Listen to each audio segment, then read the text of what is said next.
بسم اللہ الرحمن الرحیم تسبح لہ السماوات السبع والارض ومن فیہن وان من شیء الا یسبح بحمدہ ولکن لا تفقہون تسبیحہم انہ کان حلیما غفورا۔ عزیزان محترم، سورہ بنی اسرائیل قرآن مجید کا 17واں سورہ ہے اور اس سورے کی 46ویں آیت کی تلاوت کا شرف حاصل کیا گیا۔ اس آیہ مبارکہ میں پروردگار عالم نے یہ ارشاد فرمایا کہ تسبح لہ السماوات السبع، اللہ کی بارگاہ میں ساتوں آسمان ہدیہ تسبیح پیش کر رہے ہیں۔ ساتوں آسمان اللہ کی تسبیح کر رہے ہیں۔ والارض، زمین بھی اللہ کی تسبیح میں مشغول ہے۔ ومن فیہن، اور آسمانوں میں اور زمین میں جو کچھ بھی ہے وہ سب کا سب اللہ کی تسبیح میں مشغول ہے۔ وَإِن مِّن شَيْءٍ إِلَّا يُسَبِّحُ بِحَمْدِهِ، اور کائنات کی کوئی شے ایسی نہیں ہے جو اللہ کی حمد کے ساتھ اس کی تسبیح نہ کر رہی ہو۔ وَلَٰكِن لَا تَفْقَهُونَ تَسْبِيحَهُمْ، لیکن تم ان کی تسبیح کو سمجھنے سے عاجز اور قاصر ہو۔ إِنَّهُ كَانَ حَلِيمًا غَفُورًا، اللہ صاحب حلم بھی ہے اور اللہ صاحب مغفرت بھی ہے۔ قبل اس کے کہ میں اپنے محترم سننے والوں کو اس آیہ مبارکہ کی طرف متوجہ کروں، یہ عرض کر دینا ضروری سمجھتا ہوں کہ کسی منزل فکر پر میں یہ بتلا چکا ہوں کہ قرآن مجید نے تسبیح کا تذکرہ کثرت کے ساتھ کیا، بار بار کیا۔ تسبیح کرو، کائنات اللہ کی تسبیح کر رہی ہے، آسمان و زمین کی کوئی شے ایسی نہیں ہے جو خدا کی تسبیح میں مشغول نہ ہو، بار بار تذکرہ ہوا۔ لیکن 7 مقامات پر پروردگار عالم نے سوروں کا آغاز ہی تسبیح سے کیا۔ 3 سورے ہیں جن کو پروردگار نے شروع کیا بسم اللہ الرحمن الرحیم، سبح للہ ما فی السماوات و ما فی الارض وہو العزیز الحکیم، سورہ حدید، سورہ حشر اور سورہ صف۔ کائنات کا ذرہ ذرہ، زمین و آسمان کی ہر شے اللہ کی تسبیح کر چکی۔ سبحہ صیغہ ماضی ہے، اللہ کی تسبیح کی کائنات کے ذرے ذرے نے۔ تو 3 سورے صیغہ ماضی کے ساتھ آئے کہ اللہ کی تسبیح کی کائنات کے ذرے ذرے نے، اور 2 سورے صیغہ مضارع کے ساتھ آئے، یسبح للہ ما فی السماوات و ما فی الارض الملک القدوس العزیز الحکیم، کائنات کا ذرہ ذرہ اللہ کی تسبیح کر رہا ہے اور کرتا رہے گا، یعنی تینوں زمانوں کو محیط کیا، ماضی، حال، مستقبل۔ تو 3 سورے صیغہ ماضی سے، 2 سورے صیغہ مضارع سے، اور اب ایک سورہ مصدر سے، تسبیح کے مصدر سے، سورہ بنی اسرائیل، جس کی آیت کی تلاوت کا شرف میں نے حاصل کیا۔ بسم اللہ الرحمن الرحیم، سبحان الذی اسریٰ بعبدہ لیلا من المسجد الحرام الی المسجد الاقصی۔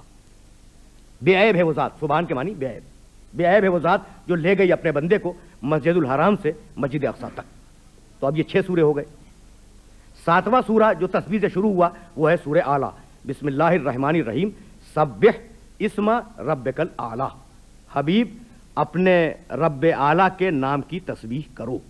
تو اتنی اہمیت ہے تسبیح کی کہ 7 سورے پروردگار عالم نے لفظ تسبیح سے اور اس کے مشتقات سے شروع فرمائے۔ یہ ہے اہمیت تسبیح کی۔ اور مختلف مقامات پر بڑے عجیب عجیب انداز سے پروردگار عالم نے تسبیح پہ گفتگو فرمائی۔ سورہ نور 26واں سورہ قرآن کا، اور اس سورے کی 41واں آیت، 26واں سورہ 41ویں آیت، الم تر ان اللہ یسبح لہ من فی السماوات والارض والطیر صافات کل قد علم صلاتہ وتسبیحہ۔ کیا تم نے نہیں دیکھا حبیب؟ اب یہ خطاب پیغمبر اکرم سے، الم تر ان اللہ یسبح لہ من فی السماوات والارض، حبیب کیا تم نے نہیں دیکھا کہ آسمانوں میں جو کچھ ہے وہ اللہ کی تسبیح میں مشغول ہے، زمین میں جو کچھ ہے وہ اللہ کی تسبیح میں مشغول ہے۔ یہ جو پرندے اپنے پروں کو پھیلائے ہوئے فضاؤں کے اندر گھوم رہے ہیں اللہ کی تسبیح میں مشغول ہیں۔ کلن قد علم صلاتہ و تسبیحہ، اور کائنات کا ذرہ ذرہ اپنے طریقہ نماز سے بھی واقف ہے اور اپنے طریقہ تسبیح سے بھی واقف ہے۔ اب اگر میرے محترم سننے والے توجہ فرمائیں تو آیت کا تیور یہ ہے، الم ترى، حبیب کیا تم نے کائنات کے ذرے ذرے کو تسبیح کرتے ہوئے نہیں دیکھا؟ یہ نہیں دیکھا کا جو سوال ہے نا، یہ اس وقت کیا جاتا ہے جب یقین ہو جائے کہ جس شخص سے پوچھا جا رہا ہے وہ دیکھ چکا ہے۔ اب میں آپ کی خدمت میں عرض کروں کہ بھائی کیا آپ نے نہیں دیکھا کہ سڑک پر ٹریفک بہت زیادہ تھا؟ تو کیا آپ نے نہیں دیکھا اس جملے میں یہ بات پوشیدہ ہے کہ آپ دیکھ چکے ہیں؟ تو پروردگار عالم کا اپنے حبیب کو یہ مخاطب کر کے کہنا کہ حبیب کیا تو نے نہیں دیکھا کہ کائنات کا ذرہ ذرہ اللہ کی تسبیح میں مشغول ہے، یہ جملہ بتلا رہا ہے کہ ہماری نگاہ کائنات کی تسبیح کو دیکھ سکے یا نہ دیکھ سکے، نگاہ محمد کائنات کے ہر ذرے کی تسبیح کو دیکھ چکی ہے۔ تو ذرہ ذرہ ذرہ اس کائنات کا اللہ کی تسبیح میں مشغول ہے۔ بھائی تسبیح ہے کیا؟ یہ جو بار بار لفظ تسبیح آ رہا ہے تو تسبیح کے معنی کیا ہے؟ اب میں کیسے عرض کروں کہ جو سورے شروع ہو رہے ہیں لفظ تسبیح سے، ان سوروں میں ابھی میں کہہ کے گیا کہ یسبح للہ ما فی السماوات و ما فی الارض، کائنات کا ذرہ ذرہ اللہ کی تسبیح کر رہا ہے۔ تو تسبیح کس کی؟ اللہ کی۔ اور سورہ اعلیٰ میں کیا ہے؟ بسم اللہ الرحمن الرحیم، سبح اسم ربک الاعلیٰ، حبیب اپنے رب اعلیٰ کے نام کی تسبیح کرو۔ تو کہیں ذات کی تسبیح کا تذکرہ ہے اور کہیں نام کی تسبیح کا تذکرہ ہے۔ اب یہ ایک رخ ہے فہم قرآن کا۔ دیکھیے لفظ تبارکہ، بسم اللہ الرحمن الرحیم، تبارک الذی، سورہ فرقان کی پہلی آیت ہے، 25واں سورہ ہے۔ تبارک الذی نزل الفرقان علی عبدہ لیکون للعالمین نذیرا، اللہ بابرکت ہے۔ تبارک الذی، اللہ بابرکت ہے، اسے ذہن میں رکھیں۔ سورہ مومنون، فتبارک اللہ احسن الخالقین، اللہ بابرکت ہے۔ اور اب اسی قرآن مجید میں سورہ رحمان کی 78ویں آیت میں ارشاد فرمایا، تبارک اسم ربک ذی الجلال والاکرام، اللہ کا اسم بابرکت ہے، اللہ کا اسم مبارک ہے۔ تو اسی طریقے سے ذات مبارک، اسم مبارک، ذات کی تسبیح کرو اور اسم کی تسبیح کرو۔ اب مفسرین نے سوچنا شروع کیا کہ بھائی قرآن مجید تو یہ کہتا ہے کہ اللہ کی تسبیح کرو، اللہ کی تسبیح کرو، اللہ کی تسبیح کرو، یہ ایک مقام کے اوپر جو آ گیا کہ اللہ کے نام کی تسبیح کرو، تو نام سے مراد کیا ہے؟ تو کچھ لوگوں کا خیال یہ ہوا کہ غالباً مراد ذات ہی ہے، لیکن پروردگار نے اس جملے کو خوبصورت اور حسین بنانے کے لیے لفظ اسم کا اضافہ کیا۔ لیکن آپ جانتے ہیں کہ میں اس بات کا قائل نہیں ہوں کہ صرف حسن کلام کے لیے اور جملے کی زینت کے لیے پروردگار کسی لفظ کا غیر ضروری طور پہ اضافہ کرے۔ اس لیے میں نے سوچنے کی کوشش کی کہ پروردگار نے یہ کیوں فرمایا کہ ذات کی تسبیح کرو اور اس کے اسم کی تسبیح کرو۔ تو عزیزان گرامی، تسبیح کے معنی اللہ کی ذات کو اور اللہ کو بے عیب قرار دینا۔ دو ہی تو طریقے ہو سکتے ہیں نا بے عیب قرار دینے کے، یا انسان دل سے اسے بے عیب قرار دے یا انسان زبان سے اسے بے عیب قرار دے، یعنی یا تو دل سے تسبیح کرے گا یا زبان سے تسبیح کرے گا۔ تو اگر دل سے تسبیح کرو تو اس کی ذات کو بے عیب قرار دو، اور اگر زبان سے تسبیح کرو تو اس کے نام کو بے عیب قرار دو۔ تو اس طریقے سے پروردگار عالم نے اسم اور مسمہ کی بحث ختم کی کہ نام ذات سے الگ نہیں ہے اور ذات نام سے الگ نہیں ہے۔ جتنی بے عیب اس کی ذات ہے اتنے ہی بے عیب اس کے اسماء حسنہ ہیں۔ تو اب اگر میں یہ بات واضح کر سکا تو میں پھر واپس جا رہا ہوں اس آیہ مبارکہ کی طرف جسے میں نے سرنامہ کلام میں آپ کی خدمت میں عرض کیا۔ تو سبحوا لہ السماوات السبع، ساتوں آسمان اللہ کی تسبیح میں مشغول ہیں، والارض، زمین بھی اللہ کی تسبیح میں مشغول ہے، ومن فیہن، اور جو کچھ بھی آسمانوں میں اور زمینوں میں ہے وہ اللہ کی تسبیح میں مشغول ہے۔ اب ذرا سا اور بھی وسیع کیا مفہوم کو، وَإِن مِّن شَيْءٍ إِلَّا يُسَبِّحُ بِحَمْدِهِ، کائنات کا ذرہ ذرہ اور کائنات کی ہر شے اللہ کی تسبیح حمد کے ساتھ کر رہی ہے، یسبح بحمدہ، ولکن لا تفقہون تسبیحہم، لیکن اے انسانوں، اے لوگوں، تم ان کی تسبیح کو سمجھنے سے قاصر ہو۔ بھائی کائنات کا ذرہ ذرہ کس طریقے سے تسبیح کر رہا ہے، کبھی آپ نے غور فرمایا؟ بھائی یہی وہ منزل فکر ہے جہاں سننے والوں کو روکنا چاہ رہا ہوں۔ یعنی دعویٰ بہت بڑا ہے، اور اگر کسی انسان کا دعویٰ ہوتا تو میں آسانی سے یہ کہہ کے گزر جاتا کہ دعوے میں مبالغہ ہے۔ دعویٰ ہے قرآن مجید کا، جس کا لفظ لفظ حقیقت پہ مبنی ہے، اور کسی لفظ میں بھی مبالغے کا کوئی امکان نہیں ہے۔ تو کائنات کا ذرہ ذرہ کس طریقے سے اللہ کو بے عیب قرار دے رہا ہے اور کس طریقے سے اس کی تسبیح کر رہا ہے، اسے سمجھنے کے لیے ہم اپنی رسموں اور اپنے رواجوں کی طرف واپس آ جائیں۔ بھائی کائنات کا ایک اصول ہے، منطقی اصول ہے، اور وہ آپ کی رسموں میں بھی ہے، آپ کے رواجوں میں بھی ہے۔ منطقی اصول کیا ہے؟ منطقی اصول یہ ہے کہ اگر کوئی شے بنی ہے تو یقیناً اس کا کوئی بنانے والا ہے۔ جو بنی ہے اس کا نام ہے اثر، اور جو بنانے والا ہے اس کا نام ہے سبب۔ تو ہر اثر اپنے سبب کے کمال کی دلیل ہوتا ہے، یہ ایک اصول ہے۔ اب میں آپ کی خدمت میں اگر کوئی بہت اچھا شعر پڑھوں اور آپ کو وہ شعر پسند آ جائے تو آپ یہ کہیں گے نا کہ کیا اچھا شاعر تھا جس نے اتنا اچھا شعر کہا۔ تو وہ شعر، وہ تخلیق اپنے خالق کے کمال اور اس کی مہارت پر دلیل بن گئی۔ کوئی اچھی تصنیف آپ کے مطالعے میں آ جائے تو آپ بے اختیار یہ کہیں گے کہ کیا اچھا مصنف تھا۔ کوئی بہت ہی لاجواب عمارت آپ کو نظر آ جائے تو آپ کی زبان سے نکلے گا کہ بھئی معمار کتنا بے عیب اور کتنا ماہر تھا۔ تو ہمیشہ یہ دستور ہے دنیا کا، اور ہمیشہ یہ طریقہ ہے دنیا کا کہ اثر کو دیکھ کر سبب کا اندازہ لگاؤ۔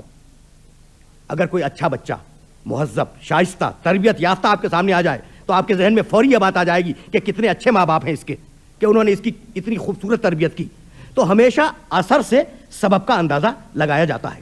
تو کائنات کو اس پروردگار نے اتنا بے عیب خلق کیا، اتنا بے عیب خلق کیا، اور ہر شے کو اتنا برمحل رکھا کہ کوئی امکان کسی مقام پر اعتراض کا نہیں ہے۔ تو کائنات کا ذرہ ذرہ اپنی بے عیبی سے اپنے خالق کی بے عیبی پر دلیل بن رہا ہے، اور یہ اس کے وجود کی تسبیح ہے۔ بھائی میں سمجھتا ہوں کہ بات واضح ہو رہی ہے۔ یہ اس کے وجود کی تسبیح ہے، وہ اپنے وجود سے اور اپنی ذات سے بارگاہ پروردگار میں ہدیہ تسبیح کو پیش کر رہا ہے۔ تو اگر یہ بات واضح ہوئی ہو کہ معلول اپنے علت کی بے عیبی کا سبب ہے، اثر اپنے سبب کی بے عیبی کا سبب بنتا ہے، اگر یہ بات طے ہے کہ والدین اگر اچھی تربیت کر دیں تو بچہ ان کی بے عیبی اور ان کی شائستگی پر دلیل بن جائے، اگر یہ اصول طے ہو گیا ہے تو یہی سبب ہے کہ قرآن مجید نے مسلمانوں کو تعمیر کردار پر اتنی شدت سے متوجہ کیا کہ اس شدت کے ساتھ کسی اور شے کی طرف متوجہ نہیں کیا۔ بھائی کہہ دیتا کہ فلاں کام انجام دو، نہیں، کردار بناؤ، اخلاق سنوارو، عمل صالح کرتے رہو، اچھے انسان بنو، بے عیب انسان کی طرح زندگی گزارو، تم میں کوئی اخلاقی عیب نہیں ہونا چاہیے۔ تو یہ اتنا زور کس بات پہ ہے؟ یہ زور کیوں دیا جا رہا ہے کہ اپنے کردار کو بناؤ، اپنے کردار کی تعمیر کرو، اپنے کردار کی تشکیل کرو؟ تو بتلانا یہی تھا کہ اگر تم نے اپنے کردار کو اچھا بنا لیا اور اپنے کردار کو اگر تم نے دنیا والوں کے سامنے ایک نمونہ بنا کے پیش کیا تو دنیا تمہارے کردار کو دیکھ کر پکار اٹھے گی کہ جب امتی ایسے ہیں تو ان کا نبی کیسا ہوگا۔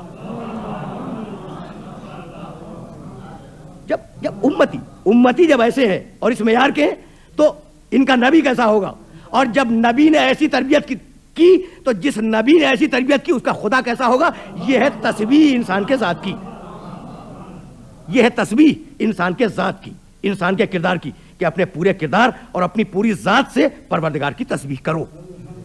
اگر یہ بات واضح ہوئی تو سلسلہ فکر اسی مقام سے آگے بڑھ رہا ہے۔ بھائی کائنات کا ذرہ ذرہ اللہ کی تسبیح کر رہا ہے۔ اب میں کیسے عرض کروں کہ سورہ رعد ہے قرآن مجید کا 13واں سورہ، اور اس 13ویں سورے کی 13ویں آیت کا پہلا ٹکڑا وَيُسَبِّحُ الرَّعْدُ بِحَمْدِهِ، رعد وہ جو کڑک ہے بادل کی، وہ اللہ کی تسبیح کر رہی ہے، کڑک بحمدہی، اس کی حمد بھی کر رہی ہے۔ تو اب دلیل ہوئی نا، یہ بھی ایک دلیل ہوئی کہ کائنات کا ذرہ ذرہ تسبیح کر رہا ہے۔ بھائی بہت توجہ رکھیے گا، اور اسی منزل فکر پر روکنا چاہ رہا ہوں اپنے سارے سننے والوں کو۔ کافر کر رہا ہے؟ کافر نہیں کر رہا ہے، وہ جو خدا کو مانتا ہی نہیں ہے وہ تسبیح کر رہا ہے؟ نہیں کر رہا ہے. اور پروردگار کا دعویٰ یہ ہے کہ کائنات کا ذرہ ذرہ اللہ کی تسبیح میں مشغول ہے. تو وہ جو خدا کو تسلیم ہی نہیں کرتے وہ کہاں سے کر رہے ہیں؟ تو عزیزو ہمیشہ اس بات کو یاد رکھیں کہ جس مخلوق کو ارادہ دیا اس مخلوق میں تو امکان ہے کہ وہ تسبیح کرے یا تسبیح نہ کرے، لیکن جس مخلوق کو پروردگار نے ارادہ نہیں دیا وہ مخلوق پروردگار کے دائرے تسبیح سے باہر نہیں ہے. یعنی میں کہنا یہ چاہ رہا ہوں کہ کافر اگرچہ اپنی زبان سے تسبیح نہ کرے اپنے اللہ کی، لیکن اس کافر کے جسم کا ہر خلیہ اور اس کے خون کا ہر ذرہ اس پروردگار کی بارگاہ میں ہدیہ تسبیح پیش کر رہا ہے جو ان خلیوں کا اور ان ذروں کا خالق ہے نا، جو ان ذروں کا اور ان خلیوں کا، یعنی خون کے ذرات اچھل اچھل کر بارگاہ الہی میں ہدیہ تسبیح پیش کر رہے ہیں، چاہے وہ اپنی زبان سے تسبیح کرے چاہے نہ کرے. یعنی اس کا وجود خالق کی بے عیبی پر دلیل ہے. لیکن اب سلسلہ فکر کو اس مرحلے میں داخل کرنے کے بعد میں اپنے سارے سننے والوں کو متوجہ کروں گا ایک لفظ کی طرف، ان من شیء الا یسبح بحمدہ. کائنات کا ذرہ ذرہ اللہ کی تسبیح کر رہا ہے بحمدہ، حمد کے ساتھ. عجیب بات ہے، یعنی تنہا تسبیح نہیں کر رہا ہے، بحمدہ حمد کے ساتھ تسبیح کر رہا ہے. اس جملے کو نوٹ کریں کہ تسبیح حمد کے ساتھ ہے. اب عرض کروں بھائی قرآن مجید میں بڑے مقامات ہیں، لیکن میں صرف 2 مقام آپ کی خدمت میں پیش کرنا چاہتا ہوں. ایک حضرت آدم علیہ السلام کے زمانے کا جملہ اور ایک پیغمبر اکرم صلی اللہ علیہ وآلہ وسلم کے زمانے کا جملہ. قرآن سے آدم اور خاتم کے زمانے کے 2 جملے. وَإِذْ قَالَ سورہ بقرہ دوسری سورت ہے اور اس کی 31ویں آیت ہے. وَإِذْ قَالَ رَبُّكَ لِلْمَلَائِكَةِ إِنِّي جَاعِلٌ فِي الْأَرْضِ خلیفہ. اس وقت کو یاد کرو جب تمہارے رب نے فرشتوں سے کہا کہ میں زمین پر ایک خلیفہ بنانے والا ہوں. قالو، فرشتوں میں ایک استعجاب کی اور استفہام کی کیفیت پیدا ہوئی. قالو اتجعل فیہا من یفسد فیہا ویسفک الدماء. پروردگار کہنے لگے کہ پروردگار کیا اسے خلیفہ بنائے گا جو زمین پر فساد پیدا کرنے والا ہے اور زمین پر خونریزی کرنے والا ہے؟ اسے خلیفہ بنائے گا. وَنَحْنُ نُسَبِّحُ بِحَمْدِكَ وَنُقَدِّسُ لَكَ. جبکہ ہم تیری تسبیح بھی کرتے ہیں، تیری حمد بھی کرتے ہیں. وَنُقَدِّسُ لَكَ، اور تیری تقدیس میں بھی مشغول ہیں. قَالَ إِنِّي أَعْلَمُ مَا لَا تَعْلَمُونَ. پروردگار نے جواب میں کہا کہ میں وہ جانتا ہوں جو تم نہیں جانتے. میں وہ جانتا ہوں جو تم نہیں جانتے. اب کبھی اس موضوع پہ پھر بات ہوگی کہ ان مکالمات میں، فرشتوں کے اور پروردگار کے مکالمات میں راز کیا ہے، لیکن میں تو فقط ایک جملے کے لیے اپنے سننے والوں کو زحمت دینا چاہ رہا ہوں. فرشتوں نے کیا کہا؟ نسبح بحمدک. پروردگار ہم تیری تسبیح کر رہے ہیں حمد کے ساتھ، نہ تنہا حمد نہ تنہا تسبیح. یہ ہے دقت. وہاں کیا تھا؟ وَإِن مِّن شَيْءٍ إِلَّا يُسَبِّحُ بِحَمْدِهِ. کائنات کا ہر ذرہ ذرہ اللہ کی تسبیح کر رہا ہے حمد کے ساتھ، نہ تنہا تسبیح نہ تنہا حمد. فرشتے نہ تنہا تسبیح کر رہے ہیں نہ تنہا حمد کر رہے ہیں، دونوں کام جاری ہیں. اور اب یہ تو آدم علیہ السلام کے زمانے کا جملہ تھا، اور اب پیغمبر اکرم کے زمانے کا جملہ. پورا سورہ نصر، چھوٹا سا سورہ ہے، بسم اللہ الرحمن الرحیم. اذا جاء نصر اللہ والفتح ورأیت الناس یدخلون فی دین اللہ افواجا فسبح بحمد ربک. سبح بحمد ربک واستغفرہ انہ کان توابا. جب اللہ کی نصرت آ جائے اور فتح آ جائے، اذا جاء نصر اللہ والفتح، جب نصرت خدا اور فتح آ جائے، ورأیت الناس یدخلون فی دین اللہ افواجا، اور حبیب جب تو دیکھ لے کہ لوگ اللہ کے دین میں فوج در فوج داخل ہو رہے ہیں، فسبح بحمد ربک، تو حبیب تسبیح کر اپنے رب کی حمد کے ساتھ، نہ تنہا تسبیح نہ تنہا حمد. تو اب آخر کلام میں فقط ایک جملہ عرض کرنا چاہ رہا ہوں کہ بھائی اہمیت تسبیح کی یہ ہے کہ فسبح بحمد ربک، تسبیح کرو حمد کے ساتھ، واستغفرہ، اور پروردگار کی بارگاہ میں استغفار کرو. خدا کی قسم اس سے بہتر فارمولہ استغفار کا اور دعاؤں کو قبول کروانے کا ممکن نہیں ہے جو اس آیہ مبارکہ میں موجود ہے. فسبح بحمد ربک واستغفرہ. پہلے پروردگار کی بے عیبی کا اعلان کرو. جب پروردگار کی بے عیبی کا اعلان کر لو تو اس کی حمد کرو، اور جب حمد کر کے اسے راضی کر لو، تو اب استغفار کرو. تو چونکہ اس کی رضا تم سے قریب آ گئی ہے تو اب تمہاری مغفرت کا امکان پایا جاتا ہے. بھائی اس بات کو ذرا سا میں اور واضح کر دوں تاکہ یہ بات آپ کے سامنے کھل کر آ جائے. سورہ صافات 37واں سورہ ہے قرآن مجید کا, اور اس سورے میں پروردگار نے کہا کہ ایک مچھلی نے یونس کو نگل لیا, ایک مچھلی نے یونس کو نگل لیا. فلولا انہو کانا من المسبحین للبث فی بطنہ الی یوم یبعثون. اب دیکھیے گا کتنا عجیب و غریب جملہ ہے. اگر ترجمہ کر رہا ہوں آیت کا, فلولا انہو کانا من المسبحین, اگر وہ یونس تسبیح کرنے والوں میں شامل نہ ہوتا. عظمت دیکھیں تسبیح کی. اگر وہ یونس تسبیح کرنے والوں میں شامل نہ ہوتا تو کیا ہوتا؟ لبث فی بطنہ الی یوم یبعثون, تو قیامت تک اسی مچھلی کے پیٹ میں رہتا.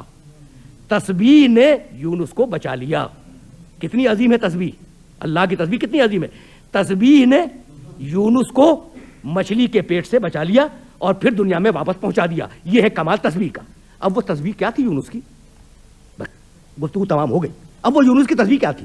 تو دوسری منزل فکر پر پروردگار عالم نے یونس کی تسبیح بتلائی. لا الہ الا انت سبحانک انی کنت من الظالمین. بھائی عجیب و غریب مرحلہ فکر ہے. اب دیکھیے یہ تسبیح اگر سمجھ میں آ گئی تو میں سمجھوں گا کہ میرا آج کا پیغام مکمل ہوا اور میری گفتگو تمام ہو گئی. لا الہ الا انت, پروردگار کوئی معبود نہیں ہے, فقط تو معبود ہے. سبحانک, اور پروردگار تو ہر عیب سے پاک ہے. انی کنت من الظالمین, اور پروردگار میں واقعاً ظالموں میں تھا اور مجھ سے ظلم ہو گیا. قرآن کہتا ہے اس آیت کے بعد پروردگار کے جملوں کو کوٹ کیا قرآن مجید نے کہ ہم نے یونس کو غم سے نجات دے دی, ہم نے یونس کو بچا لیا, ہم نے یونس کو نجات دے دی غم سے, اور ہم نے یونس کو بچا لیا. بھائی فارمولہ کیا ہے, کس بنیاد پہ نجات دے دی؟ لا الہ, پہلے سارے باطل خداؤں کی نفی کرو. الا انت, پھر اس کی بارگاہ میں ہدیہ عبودیت اور ہدیہ بندگی پیش کرو. سبحانک, پھر اس کو ہر عیب سے مبرہ قرار دو. جب 3 مرحلوں سے گزر لو تو پھر کہو انی کنت من الظالمین, پروردگار میری دعا کو قبول کر لے اور میری توبہ کو قبول کر لے. تو اگر ان 3 مرحلوں سے گزر کر تم اس کی بارگاہ میں جاؤ گے تو تمہاری دعا کا اور تمہاری توبہ کا قبول ہونا حتمی اور یقینی بن جائے گا. وآخر دعوانا ان الحمدللہ رب العالمین.